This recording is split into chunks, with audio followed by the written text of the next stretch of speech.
In case of 6, it is a hexakis, like that. The name of the ligand is placed in the parenthesis, means we can say, suppose we want to write down the formula, that name of the ligand, the complex has the charge, suppose it is negative. આપણે આગળ જે ચાર્જની વાત કરી, કોડેશન ચાર્જની વાત, એવું જો કોડેશન સ્ફિયરની ઉપર આપણને માઇનસ સાઇન મળે અથવા તો એનો ચાર્જ નેગેટિવ હોય, તો એ કેસની અંદર મેટલનું નામ જે છે એ નામ ATથી પૂરું થાય છે. સપોઝ આપણી પાસે મેટલ નિકલ છે તો આપણે કહીશું કે it becomes a nickelate. Suppose Cu છે તો it becomes a cuprate. If Fe is there then we can say it is a ferrate, like that. થોડા એના એક્ઝામ્પલ જોઈએ આપણે. તો પહેલો એક સિમ્પલ આપણા માટે જાણીતો કમ્પાઉન્ડ છે, દેટ ઇઝ K4NiCN4. આગળ જે વાત કરીએ એ પ્રમાણે આપણે અહીં આગળ આપણી પાસે સિમ્પલ કેટાયન છે અને કોમ્પ્લેક્સ એનાયન છે. તો જે નિયમ જોયા એ પ્રમાણે આપણે પહેલાં કેટાયનનો વાત પહેલાં કરવું પડે, તો અહીંયા આગળ આપણે પોટેશિયમ પહેલાં લખવું પડશે. ત્યાર પછી આપણી પાસે જે લિગેન્ડ જોડાયો છે મેટલ સાથે એનું નામ લખવું પડશે, તો દેટ ઇઝ અ સાઇનાઇડ છે, પાછળ O થશે એટલે ઇટ બીકમ્સ અ સાઇનો. હવે આપણે જોઈશું તો કેટલા જોડાયા છે, તો 4 સાઇનાઇડ એટમ જોડાયા છે નિકલ સાથે અને એ સિમ્પલ છે એટલે અહીંયા આપણે ટેટ્રા શબ્દ વાપરીશું. જો એ કોમ્પ્લેક્સ હોત તો અહીંયા આપણે ટેટ્રાકીસ વાપરવું પડત, પણ અહીંયા આપણે જાણીએ છીએ કે CN એ સિમ્પલ લિગેન્ડ છે, તો એ કેસની અંદર આપણે 4 લખીશું તો ટેટ્રા સાઇનો થશે. એ થઈ ગયું. પછી છેલ્લો રહ્યો આપણી પાસે મેટલ. મેટલ નામની પાછળ AT લાગશે એટલે એ આખો જ આ કમ્પાઉન્ડનું નામ લખવું હોય આપણે તો પોટેશિયમ ટેટ્રાસાઇનો નિકલેટ થશે. ચાર્જ 0 થઈ જાય છે એટલે પાછળ આપણે એ ચાર્જ 0 તરીકે વર્ણવ્યો છે. બીજું એક્ઝામ્પલ જોઈએ તો CrNH3,5CO3Cl. આ આપણા પહેલાં બીજા પ્રકારનું ઉદાહરણ થયું કે જેની અંદર કેટાયન એ કોમ્પ્લેક્સ છે અને એનાયન એ સિમ્પલ છે. પાછું એ જ વસ્તુ કે આપણે કેટાયન પહેલાં લખવો પડશે અને પછી એનાયન પર જવું પડશે. હવે કેટાયન લખવા જઈએ તો કેટાયનની અંદર આપણી પાસે બે વસ્તુ છે, એક તો મેટલ એટમ છે અને બીજો લિગેન્ડ છે. તો લિગેન્ડ પહેલાં લખાશે. પાછી બે વસ્તુ અહીંયા થઈ કે આપણી પાસે બે ટાઈપના લિગેન્ડ અહીંયા આગળ જોડાયા છે, એક ન્યુટ્રલ છે, બીજો નેગેટિવ છે. તો લખતી વખત આપણે લખીશું તો એમાઇન છે, સિમ્પલ છે એટલે એની આગળ પેન્ટા લાગશે, 5 એમાઇન જોડાયા છે એટલે. ત્યાર પછી કાર્બોનેટ છે, એમાં કીધું તેવું કે ઓથી પૂર્ણાહુતિ કરવાની, means that carbonate becomes a કાર્બોનેટો. Then we have to write down the name of that metal. હવે અહીંયા આગળ આપણને પ્રશ્ન, આગલાની અંદર આપણે AT લગાવ્યું તો અહીંયા લગાવ્યું નથી, કેમ કે અહીંયા આગળ કોમ્પ્લેક્સ કેટાયન આપણે કેટાયન છે. ક્રોમિયમ એવું ને એવું જ રહેશે, એનો ઓક્સિડેશન નંબર થશે 3 અને છેલ્લે એનાયન પાર્ટ લખવો પડશે. અહીંયા આગળ એક વસ્તુ છે કે એનાયન જ્યારે છેલ્લે લખીએ ત્યારે એ ગમે એટલા મોલેક્યુલ હોય અથવા એનું નામ સેમનું સેમ રહેશે. એટલે સપોઝ Cl જો અંદર હોત તો આપણે ક્લોરો લખવો પડત, પણ અહીંયા આગળ Cl બહાર છે એટલે એ સિમ્પલ એનાયન તરીકે વર્ક કરે છે. ત્યાં આપણે એનું નામ એઝ ઇટ ઇઝ એવું ને એવું જ લખાશે, ક્લોરાઇડ લખાશે. સપોઝ તો ત્યાં આગળ 2 હોય તો પણ એ ડાયક્લોરો ત્યાં નહીં થાય, એ ખાલી ક્લોરાઇડ જ બનશે. ત્રીજું ઉદાહરણ જોઈએ તો એની અંદર આપણે લખ્યું છે તે પ્રમાણે કે આપણી પાસે કોમ્પ્લેક્સ કેટાયન છે અને એનાયન પણ કોમ્પ્લેક્સ છે. કેસમાં આપણે જે કીધું તેવું પહેલાં કેટાયનનો ભાગ લખવો પડે, પછી એનાયન પર જઈએ. તો કેટાયન લખવા માટે ક્લોરિન એટમ જોડાયો છે પ્લેટિનમ સાથે, 2 એટમ જોડાયા છે. In that case we can say it is a dichloro. Then we have to write down the name of that metal. Here it is a platinum, so platinum is there. Then the charge of that metal. Once again we have to shift on that anion part. તો ત્યાં આગળ આપણી પાસે once again that chloro is attach with that platinum, but fluorochlorine atom is attached with that, so it is a tetrachloro. The name of that metal ends with that AT, means it is a platinate. Then the charge of that platinate. આ નામમાં થોડીક વિચિત્રતા આપણને દેખાય છે, કેમ કે રૂટીનમાં જે નામ આપણે જોઈએ એના કરતાં કંઈક જુદું દેખાયું. પેલામાં નિયમો છે, આ એક્સેપ્શન કેસમાં આવે છે અને એના માટે સ્પેસિફિકલ એટલે જ આપણે ઉદાહરણ લીધું કે H then BF4. તો આમ જોવા જઈએ તો આપણે પહેલાં કેટાયનનો ભાગ લખવો પડે અને પછી એનાયન પર જવું પડે, પણ અહીંયા આગળ એક્સેપ્શન કેસમાં જ્યારે H આગળ લાગ્યો હોય કેટાયન તરીકે તો એ એસિડ તરીકે વર્ક કરે છે અને એનું આખું ફોર્મ્યુલા બદલાઈ જાય છે. અને એ કેસમાં એને આપણે Hને કોઈ જગ્યાએ સ્પેસિફિકલી બતાવવાનો હોતો નથી. In that case V have to write down that ligand which is attach with that metal, that is fluorine is here. it becomes a fluoro, and the 4-fluorine is attached with that B, means it is a tetrafluoro. If at is as a cationic part, then it becomes that boric acid, and then we have to write down the oxidation state of that metal atom. તો મિત્રો અહીંયા આગળ આપણે coordination chemistry માટેની prior જે વસ્તુ છે એ પૂરી કરી. એનાથી થોડી આગળનું સ્ટેજ કે જે ક્રિસ્ટલ ફિલ્ડ થિયરી તરીકે ઓળખાય છે અને બાકીની વસ્તુ છે એ મારા સાથી મિત્ર ડૉક્ટર એમ એન પટેલ સાહેબ આપણને એક્સપ્લેન કરશે.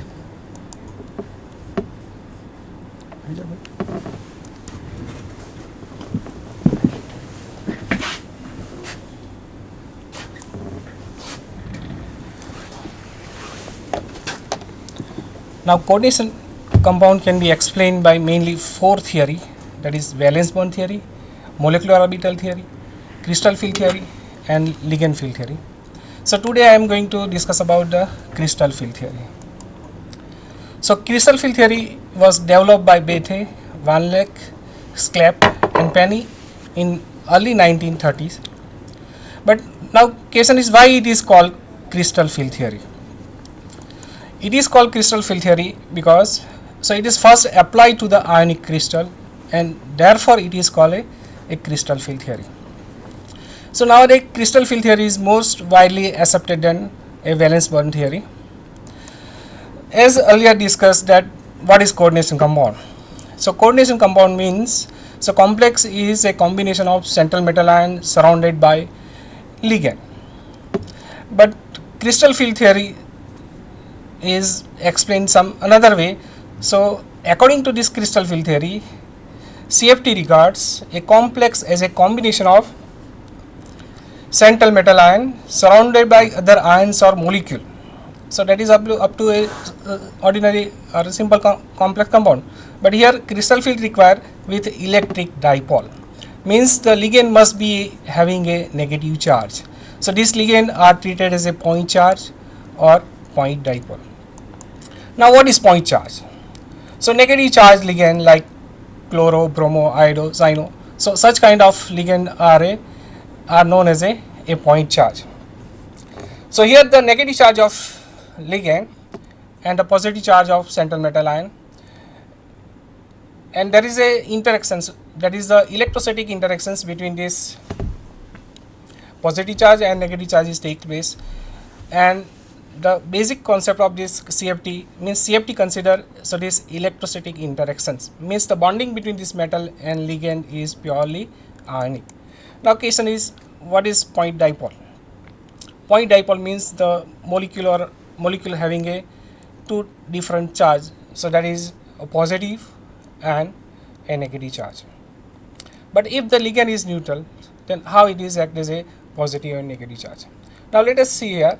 So NH3 is a ligand in which nitrogen and hydrogen atom is there, but there is a electronegative difference between nitrogen and hydrogen. Now electronegative means tendency to attract electron toward.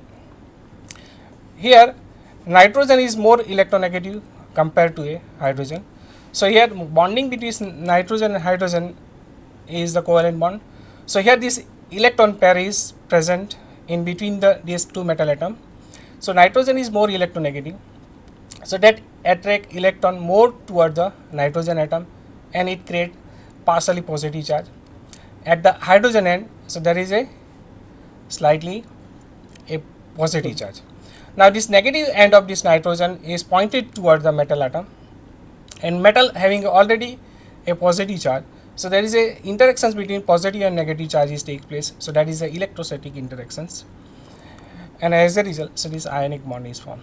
Means that here the neutral ligand can act as a point dipole, and that is due to a electronegative difference. Means more electronegative compound attract electron more toward the atom and create a partial negative charge, and the remaining atom becomes a slightly positive charge.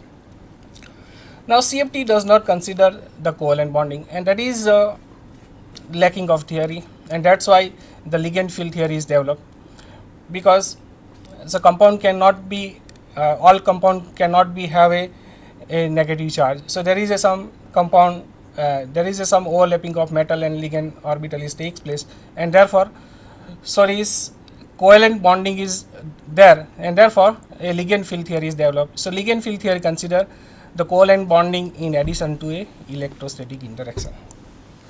Now in CFT, the bonding between metal cation and ligand is arise from the electrostatic interactions that's discussed earlier, that is between the metal ion that having a positive charge and partial negative charge of presence of ligand, just like a point dipole, or negative charge that present in a point charge. Now here you can see that, so central metal having a positive charge, ligand having a negative charge. So this bond between this metal and surrounding ligand are purely ionic, that is the electrostatic interaction. Means the interaction takes place from the negative charge of this metal, negative charge of ligand, and the positive charge of metal ion, and it's provide a stability of complex because it form bonding between bond is formed between the positive charge and negative charge. Now these interactions between the electron of cation and the ligands, that is negative charge, are repulsive. So here there are two processes take place simultaneously.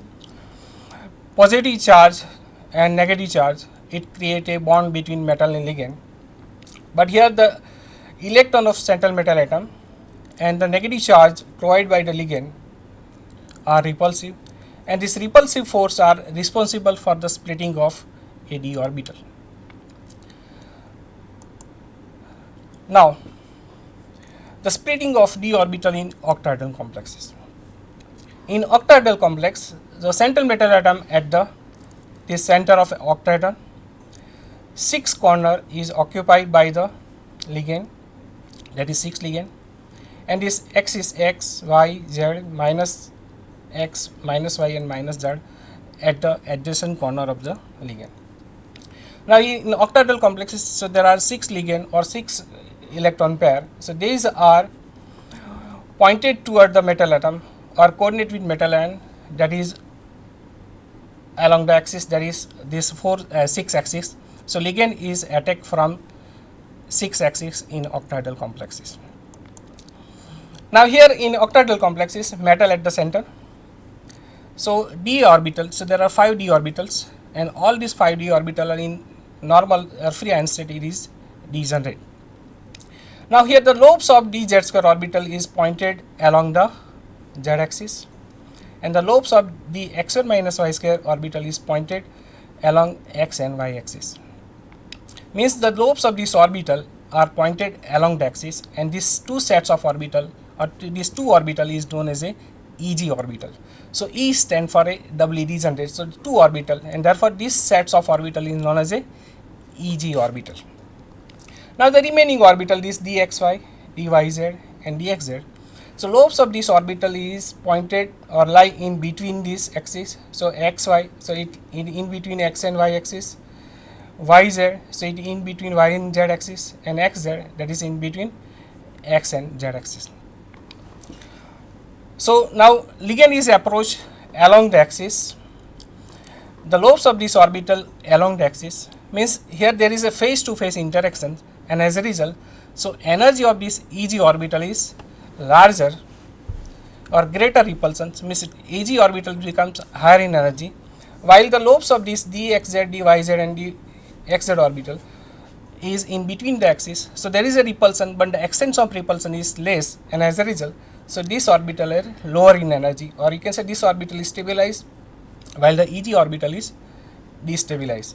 Now here this dxy, dxyz, and dxz, so these are 3 orbital, and these 3 sets of orbital are known as a T2G orbital. So T2 means T stand for a triply degenerate. So there are 3 orbital, means it is known as a T2G, and it is a triply degenerate. Now here you can see that, so this is the dx square minus y square orbital. So lobes of these orbitals along this x and y axis. So in this is, we are talking about these octahedral complexes, means the ligand is approaching along this x, y, and z axis. So ligand is the ligand directions and metal orbital directions are same. So there is a greater repulsions between the electron of metal orbital and a ligand orbital, and as a result, so due to this greater electrostatic repulsions, so energy of this Eg orbital is higher. Similarly, it is happen with a dz square orbital. So lobes of this dz square orbital point along this z axis. Ligand are approaching from the z axis, and as a result, the repulsions between the electron of ligand and metal, that is dz square orbital, take place, and as a result, so energy of this dz square orbital is increased. Now let's see about the T2g orbital. So these lobes of this T2g orbital lie in between the axis. So we are this is the octahedral complexes, and therefore the ligands are approaching from x, y, and z axis. Here there is a no face-to-face interactions between metal orbital and a ligand orbital. So therefore there is a less electrostatic repulsions, and as a result, so energy of this orbital is lower. Now here this is the splitting diagram. So this is the free metal ion, this is the spherical field, so where the energy is increased, and in octahedral field, so this d orbital is splitting into a T2g and Eg level. Now here the T2g orbital is lower in energy, while the Eg orbital is higher in energy. T2g orbital is lower in energy because the lobes of this orbital is pointing in between the axis, and as a result, so there is a less interaction, less electrostatic interaction, and as a result, so this orbital is stabilized. While the Eg orbital point along the axis, ligands are also approaching from the same direction. As a result, there is a greater repulsions that results in increase in energy. It means that if the ligand directions and metal orbital directions are same, the energy is increased and the orbital is more destabilized. If the metal orbital and the ligand are not close to each other, then there is a lesser repulsions and this orbital is more stabilized.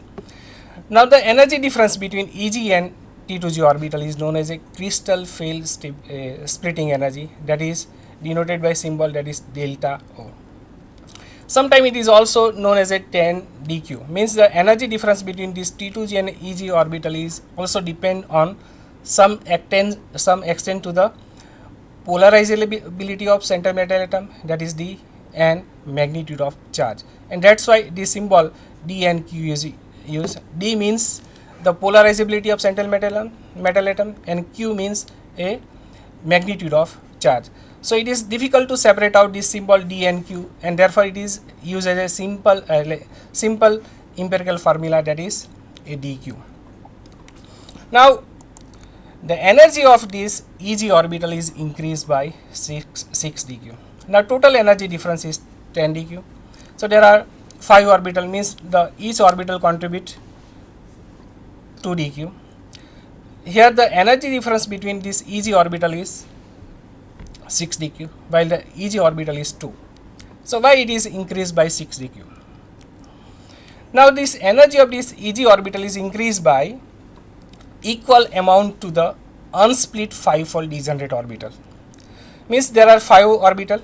Out of 5 orbital, so these 2 orbital are split, but this energy is equal to unsplit 5-fold degenerate orbital, means there are 3 orbital is unsplit and equal to 3 orbital, that is 6 dq, and that's why the energy of this Eg orbital is increased by 6 dq. So similarly is happen with T2g orbital. So energy of this T2g orbital is decreased by 4 dq, even though it's having a 3 orbital, but it is the energy is this T2g orbital is decreased by the equal amount of unsplit 5-fold degenerate orbital.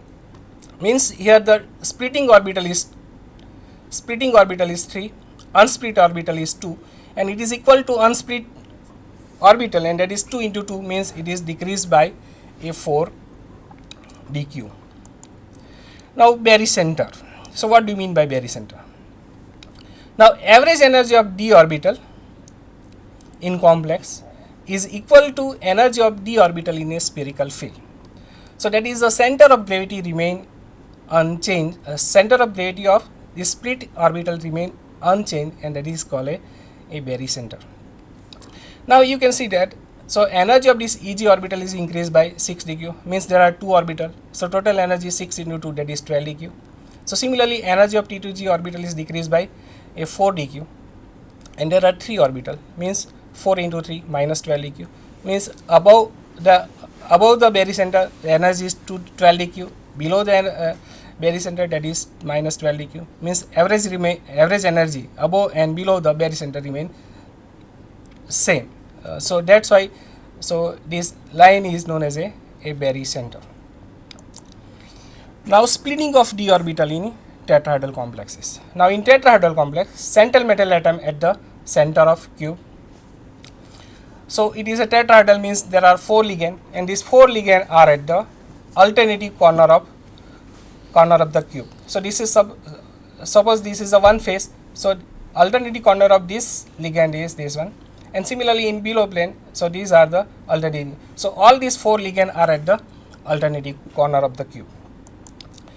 Now, so lobes of this dz square and dx minus orbitals are half the diagonal of faces of cube away from the nearest ligand dipole. Why?